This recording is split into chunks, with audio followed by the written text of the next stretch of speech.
Çek Əvvəlcə. Əziz izləyicilər, hal-hazırda Tovuz rayon Hacılar kənd tam orta məktəbindəyik. Bugün Tovuz rayonunun qəhrəman şəhidlərindən biri olan tank komandiri Orucov Elbəy Məhəmmədoğlu'nun əziz xatirəsinə yığışmışıq. Bugün bu məktəbdə gördüyümüz bu məktəbdə şəhidimizin adına sinif otağı təşkil olunub. Bizlər də bu münasibətlə hal-hazırda buradayıq.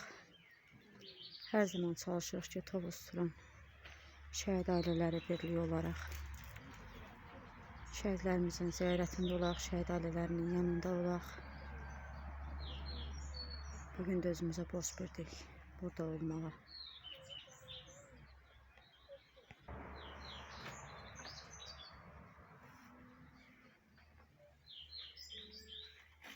Qonaqları, əziz müəllimlər, əziz şahidlər.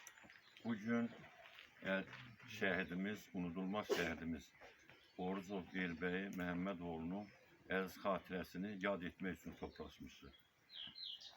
Əvvəlcə gəlin bütün şəhidlərimizin xatirəsini bir dəqiqəlik sükutla yad edək.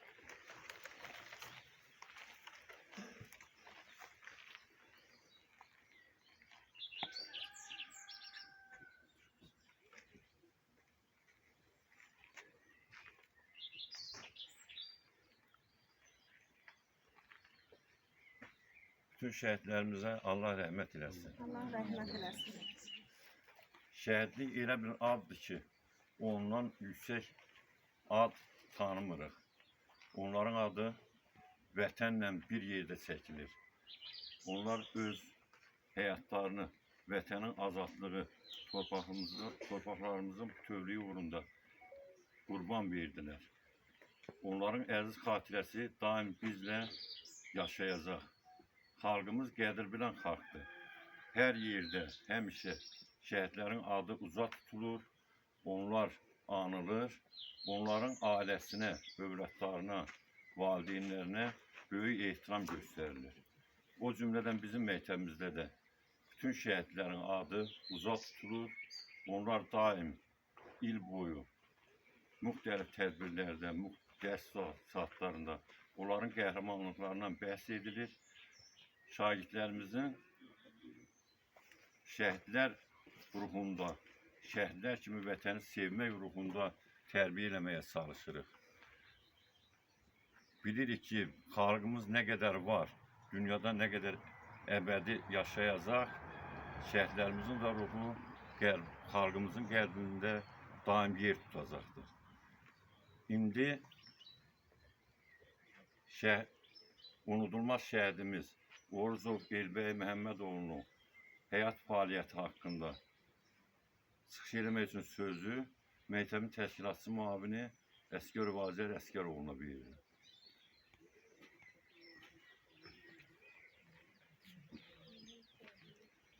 Hörmətli tədbir iştirakçıları, Qur'anın qeyd etdiyi için bugün şəhidlərimizin ruhunu yad etmək üçün bir yerə toplaşmış. Doğrudan da bu torpaq uğrunda vuruşub ölmək xalqın qarşısında ən dəyərli, ən ulu nöqtədir, ən ulu zirvədir ki, bizim kiçik bu kəndimizdən də 6 nəfər şəhidimiz torpaq uğrunda vuruşub şəhid olmuşlar. Onlardan biri də Orucov Elbəy Məhəmmədoğlu'dur ki, başdan deyim ki, onun tərcüməyi haqqında kifayət qədər məlumatımız yoxdur. Bu bəlkə də bizim səhvimizdir vaxtilə. Və yaxud da ailəsi ilə çox da yaxından təmas qurmamışıq. Güman edirəm ki, bunun ötəsindən bugün gələ bilərik. Biz də şahidlərimiz zəmli şəhid haqqında daha ətraflı məlumat əldə edə bilərik. Amma məsələ odur ki, bizim kəndin oğludur. 1960-cı ildə Hacılar kəndində anadan olmuş. 67-77-ci illərdə həmin məktəbdə təhsil almışdı. Sonraki dövrdə xalqımızın tarixində ağır dövrlər başlayanda Elbəy vətən borcunu yerinə yetirmək üçün könüllü milli ordu sıralarına qoşulmuş və Ağdərə istiqamətində bildiyimiz kimi döyüşlərdə iştirak Şulaplıda. etmiş, Şulaplıda şəhid oldu Bayrağı sancılan zaman. və Hacılar kəndinin qəbirstanlığında dəfn edilmiş.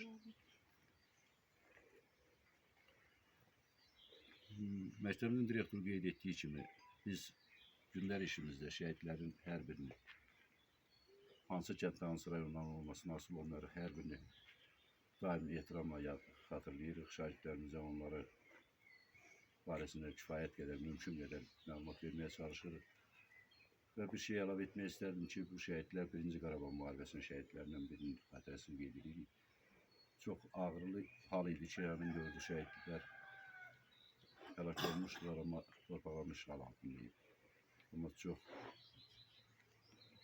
yaxşı oldu ki, 2-ci Qarabağ müharibəsində xalqımız, ordumuz həmin şəhidlərin qanını yerdə qoymadı. Bugün onların ruhu güman edirəm ki, daha şaddır. Onlar ən ulu arzularına, yəni torpaqlarımızın azad olunmasına çalışırdılar ki, bu xalqımızın qeyrətli oğulları bu vəzifənin öhdəsinə gəldilər. Allah bütün şəhidlərimizə rəhmət edilsin. Sözsüz ki, onların haqqında uzun-uzadı danışmaq həm borcumuzdur, həm bacaraq. Amma güman edirəm ki, bir anda, hər bir an şəhidləri yaddaşımızda saxlamaq bizim bugünkü vətəndaşlıq borcumuzdur. Sağ ol. Sizdən? Salamünaleyküm, hər kəsi salamlayırıq. Allah sizlərdən razı olsun. Məktəb direktorundan, müəllimlərdən və müəllimələrdən Allah razı olsun ki, bugünkü günü şəhidlərimizin adını siniflərə verməklə gələcəyə vətənpərvər bir nəsil yetişdirirlər. Həqiqətən əhəmiyyəti çox böyükdür. Ona görə əhəmiyyəti çox böyükdür ki, bir sinifdə neçə tələbə oxuyur. O tələbələr də il olaraq dəyişir. Şəhidlərimizin adları siniflərə verməklə yaddaşlara həkk olunur. Həmən sinifdə oxuyan o tələbələr, o məktəbdə oxuyan tələbələr bir-birlərindən soruşarkən hansı sinifdə oxumusan, filan şəhidimizin adına olan sinif bizim sinifimiz olur. Onun üçün də çox gözəl bir təşəbbüsdür. Allah razı olsun ki, Tovuz rayonunda bu çoxdur. Demək olar ki, məktəblərin hamısında şəhidlərimizin, siniflər şəhidlərimizin adına verilibdir. Və bu onu göstərir ki, gələcəyə vətənpərvər nəsil yetişdirilir. Düzdür, ailələrdə ola bilsin ki, vətənpərvər ailələr olmaya bilər. Amma müəllimlərimiz və müəllimələrimizin hər biri vətənpərvər olmalıdır. Bizim 1-ci Qarabağ müharibəsinə nəzər salsaq, 1-ci Qarabağ müharibəsində silahsız döyüşən igidlərimiz olur. Hansı ki, Azərbaycan Respublikasının 80% ərazisini ov tüfəngindən qoruyublar. Silahsız qoruyublar. Bugünkü günü 44 günlük müharibəmizi, ondan qabaqki müharibəmizdə artıq sağ olsun cənab prezidentimizi lazımi qədər silahlar alıb. Ancaq 1-ci Qarabağ müharibəsində SSR-dən təzə ayrılmış bir dövlət idik. Nə büdcəmiz var idi, nə silahımız var idi. Rus Azərbaycan xalqının ov tüfənginə kimi yığdı, amma düşman tərəfi silahlandırdı. Düşman tərəfin əlində hər bir böyük silahı olsa da, Elbəyi kimi qardaşlarımız ov tüfəngindən tankın qabağına çıxdılar. Ov tüfəngindən qrantamyotun qabağına çıxdılar. Bizləri qorudular, biz nəsli qorudular. Biz nəsildə artıq boya başa çatdıq. 44 günlük müharibədə siz nəsli qorudular. Sizlərin də hər birinizdən bir tövsiyəm var ki, vətənpərvər ruhda böyüyəsiniz. 1-ci Qarabağ müharibəsində olan qardaşlarımız analarımızı, bacılarımızı qorudular. Düşman əlinə keçməyə imkan vermədilər. 44 günlük vətən müharibəsində olan şəhidlərimiz Azərbaycanın ərazi bütövlüyünü təmin etdilər. Antiterror şəhidlərimiz, hamısını ayrı-ayrı saymaq olar. Bunların hər biri bir qəhrəmandır. Sizlər də gələcəkdə vətənpərvər böyüməlisiniz ki, gələcəkdə ana bacılarımızı da sizlər qoruyasınız. Allah cəm şəhidlərimizin ruhunu şad etsin. Allah ölkə rəhbərimizi qorusun. Bugünkü günü Azərbaycan xalqının çox möhkəm bir rəhbəri var. Həqiqətən qürur verici bir rəhbəri var. Allah İlham Əliyev qorusun. Sağ ol. Sağ ol. Müəllimlər, hörmətli məktəb rəhbərliyi, öncə sizə bu tədbiri yüksək səviyyədə təşkil etdiyinizə görə dərin təşəkkürümüzü və minnətdarlığımızı bildiririk. Siz həqiqətən məktəb rəhbərlərindən biri olaraq Azərbaycan Respublikasının Prezidenti Silahlı Qüvvələrimiz Ali Baş Komandanı Cənab İlham Əliyevin siyasətinə dəstək verərək onun tapşırığı göstərişlərinə uyğun olaraq şəhidlərimizin keçdiyi tarixi yola nəzər salmaq üçün onların adlarının əbədiləşdirilməsi, əbədi yaşadıqlarının təmin edilməsi istiqamətində həyata keçirilən tədbirlərin tərkib hissəsi olaraq onun adına silv otağının açılması məqsədi ilə bu tədbiri təşkil etmişsiniz və bu tədbirin keçirilməsi genç nəsildə vətənpərvər ruhun, vətənə məhəbbət ruhunun, sevgi ruhunun daha da inkişaf etməsi üçün tərəqqi etməsinə təkan vermiş olur. Ona görə də müasir müstəqil Azərbaycan Respublikasının qurucusu və banisi, dünəm qiyaslı siyasi xadim, Azərbaycan adlı şah əsərinin müəllifi, keçmiş SSRİ-də və dünyada məşhur olan ən dünya miqyaslı siyasi xadim Heydər Əliyev vətənpərvərlik haqqında, vətənpərvərlik hissləri haqqında, vətənpərvərlik prinsipləri haqqında demişdir ki, vətənpərvərlik prinsipi gərək körpəlikdən başlayaraq hər bir şəxsin həyat qanunu, həyat nizamnaməsi, həyat prinsipi olsun. Vətənpərvərlik hissi gərək hər bir şəxsi o qədər yüksək səviyyədə inkişaf etmiş olsun ki, o öz həyatından, öz yaşayışından vətən maraqlarını, milli maraqlarımızı üstün tutsun. Onda insan vətənpərvər olur. Həqiqətən də bugünkü tədbirin keçirilməsi müdrik rəhbərimizin vətənpərvərlik haqqında söylədiyi fəlsəfi fikirlərə məktəb rəhbərliyinin, məktəb kollektivinin bir daha dəstəyinin əyani sübutudur. Qeyd eləmək lazımdır ki, erməni millətçiləri böyük Ermənistan yaratmaq ideyası ətrafında Azərbaycana və Azərbaycan xalqına qarşı hələ 19-cu əsrin ilk illərindən başlayaraq geniş miqyaslı terror, təxribat hadisələri, soyqırım siyasəti, etnik təmizləmə siyasətini həyata keçirməyə başlamışlar. Və ermənilər tarixi himayədarlarının, Çar Rusiyasının, Sovet Rusiyasının və Sovet dövlətinin şəxsində özlərinə böyük bir dayaq əldə etmişdilər. Və bu istiqamətdə Dağlıq Qarabağın Azərbaycan Respublikasının ərazilərinin işğala məruz qalması, işğal edilməsi və Qarabağın Ermənistana birləşdirilməsi istiqamətində hələ 20-ci əsrin əvvəllərindən, yəni 1920-ci illərdən başlayaraq Qarabağın Ermənistana birləşdirilməsi istiqamətində işlər aparmışdılar.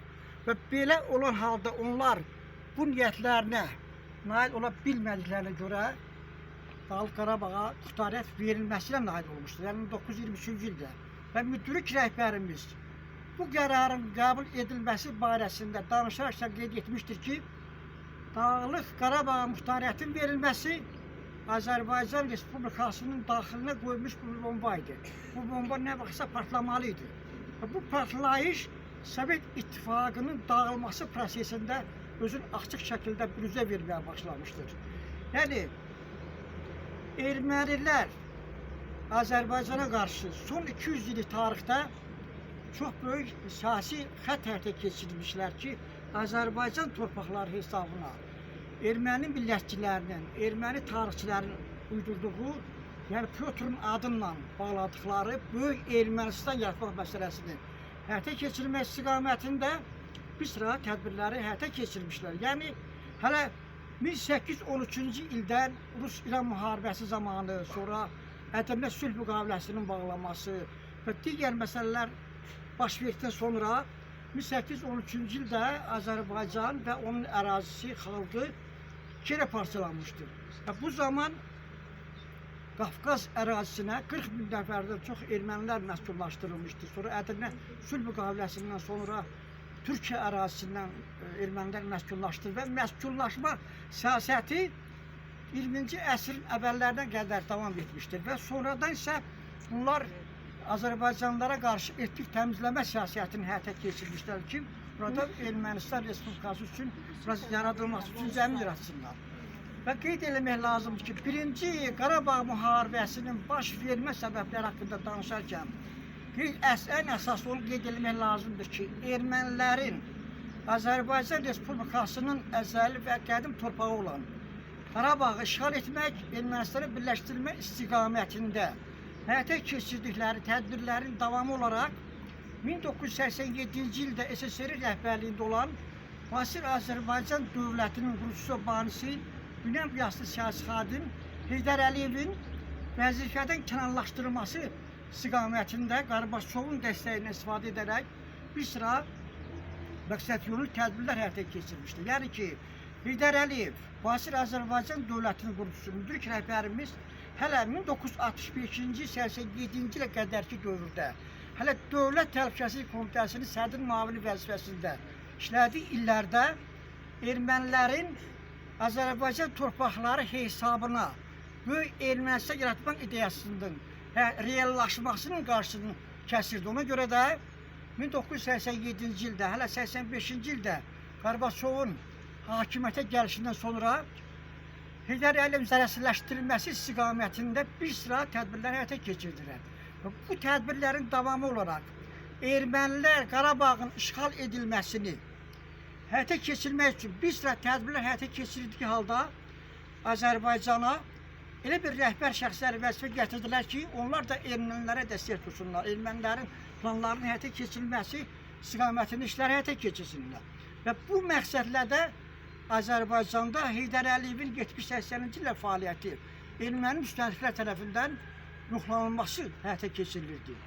Və eyni zamanda Azərbaycanda hakimiyyətsizliyin formalaşdırılmasının nəticəsi olaraq və eyni zamanda müasir Azərbaycan dövlətinin qurucusu banisi Heydər Əliyevin 87-90-cı illərdə və 90-93-cü illərdə izolyasiya şəraitində yaşamasının təmin edilməsi Moskva şəraitində və sonra Naxçıvan dövründə və Azərbaycanda isə erməniləri planlarını həyata keçirmək üçün bir sıra cəmiyyətlər yaradılmışdır, Xalq Cəbhəsi adı altında. Və bu cəmiyyətin rəhbərləri də 88-ci illərdən başlayaraq hakimiyyətə doğru getdiyi illərdə Azərbaycan torpaqlarının ermənilər tərəfindən işğal edilməsi üçün zəmin yaradıldılar. Və beləliklə də 1992-ci il 18 may tarixində, sonra 6 iyun tarixində Xalq Cəbhəsi Müsavat iki hakimiyyətliyi Azərbaycanda hakimiyyətə gəldikdən sonra Azərbaycan torpaqlarının işğalı üçün geniş meydan açıldı. Ancaq Azərbaycanda hakimiyyətsizliyin mövcud olduğu şəraitdə və Ermənistan Respublikasına Birləşmiş Millətlər Təşkilatı Təhlükəsizlik Şurasının daimi üzvü olan ölkələr, Rusiya Federasiyası, sonra Fransa Respublikası və digər dövlətlər hərbi siyasi dəstək vermələrinə baxmayaraq bizim xalqımızın qəhrəman igid oğulları hakimiyyətsizlik dövründə Azərbaycan torpaqlarının Ermənistan Respublikası tərəfindən, ermənilər tərəfindən işğalının qarşısını almaq üçün hətta belə əli yanlış şəkildə hörmətli Elvan müəllimin qeyd elədiyi kimi ov tüfəkləri ilə Orucu Elbəyi Məhəmməd oğul kimi qəhrəman oğullarımız sinəsini irəli verərək düşmən üzərində qələbənin əldə edilməsi, düşmən işğalının qarşısının alınması, soyqırım siyasətinin son qoyulması istiqamətində gedən ədalətli müharibədə qəhrəmanlıq nümayiş etdirmişlər. Və belə bir şəraitdə Azərbaycan torpaqları işğala məruz qalmışlar. Yəni ki, işğal daha da genişlənmişdir.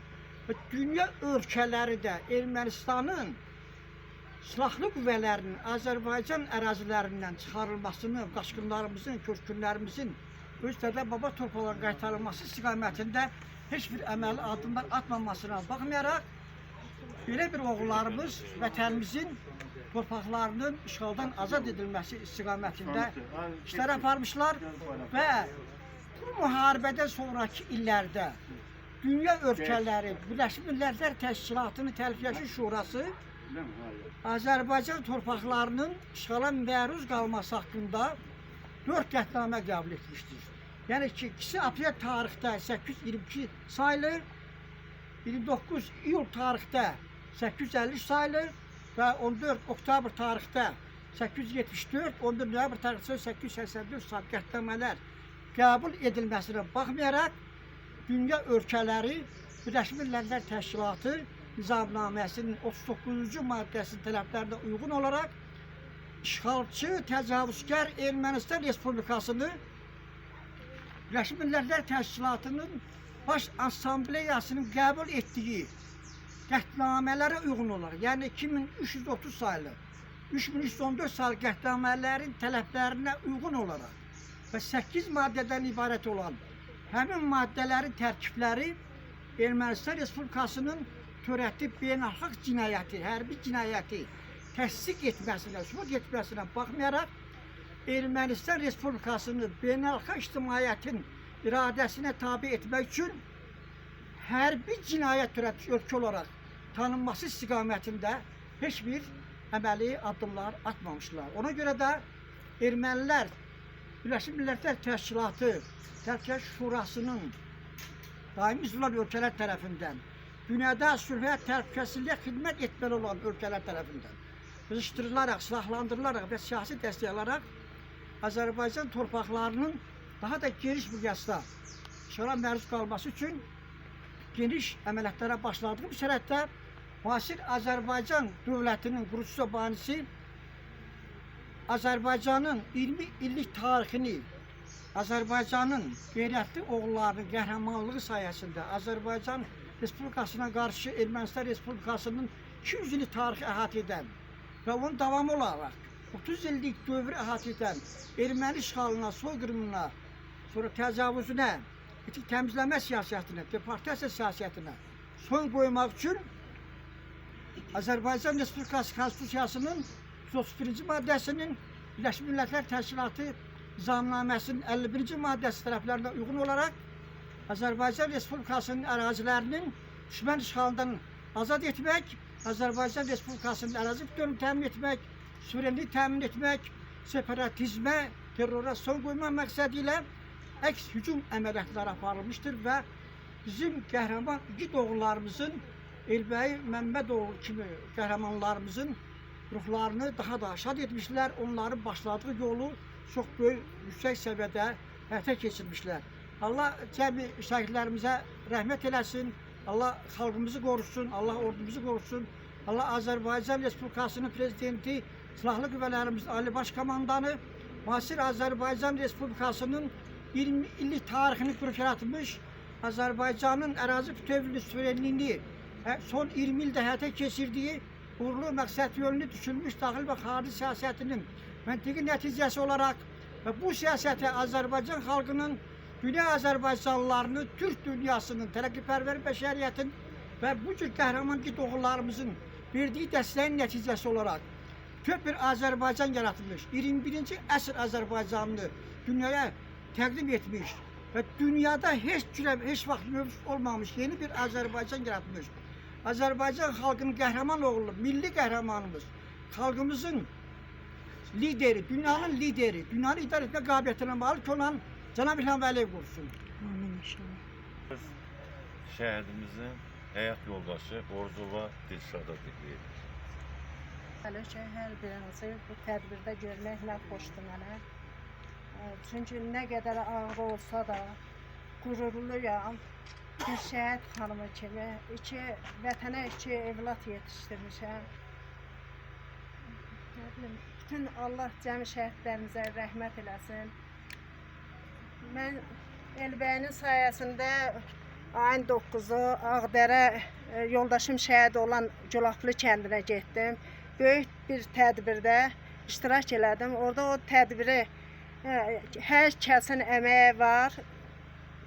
Hər birinə təşəkkür edirəm. Burada Güloğlan müəllimə, onun simasında bütün müəllimələrə və şagirdlərə hamısına təşəkkür edirəm ki, əziyyət çəkib hamınız gəlmisiniz bu tədbirə. Çox ağırdır mən üçün danışmaq. Uzun illər keçsə də yaramız qaysaqlanır. Təşəkkür edirəm hamınıza, hər birinizə, kimin əziyyət əziyyət çəkib bu tədbirdə iştirak eləyib, bu tədbiri ərsəyə gətirib, hər birinizə təşəkkür edirəm. Çox sağ olun. Allah cəmi şəhidlərimizə rəhmət eləsin. Sağ ol. Partilərimizdən bugünkü tədbirə xüsusi hazırlaşıblar, şəhidlər haqqında şeylər əldə ediliblər. Onları dinləyək. Söz verilir 5-ci sinif şagirdi Musazadə Fatiməyə.